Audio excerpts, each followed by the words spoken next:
केंद्र सरकार के आदेश के बावजूद आगरमालवा जिले के साथ ही पूरे प्रदेश में राज्य हाईवे के टोल पर आज दोपहर 12 बजे तक फीस वसूल ली गई। जैसे ही ये मामला समय मध्य प्रदेश छत्तीसगढ़ में आया, मध्य प्रदेश परिवहन विभाग ने 11 बजे नया आदेश जारी किया और तब वसूली रोकी गई।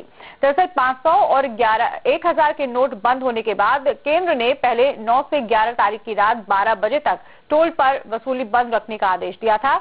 बाद में ये छूट 14 नवंबर तक बढ़ा दी गई। नया आदेश आते ही राष्ट्रीय राजमार्ग पर तो वसूली रोक दी गई, लेकिन राज्य का आदेश न आने के कारण राज्य के हाईवे पर वसूली होती रही।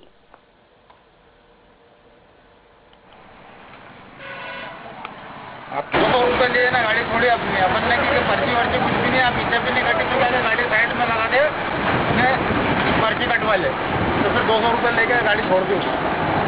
मतलब उसकी आपको वो नहीं दी रसीद नहीं दी, रसीद नहीं दी। कौन सा टोल पे हुआ है? ये अपने आगा टोल पे लाके पे सर सुबह में गाड़ी 10 बजे करीब रोकना चालू करी, हमने मना करा है लोगों को। तो इन्होंने कहा कि यार टोल अभी हमारे पास आदेश नहीं आया, जो कि आदेश आ चुका था इन्हों के पास, फिर भी सुबह रात 12 बजे से वसूली कर रहे थे।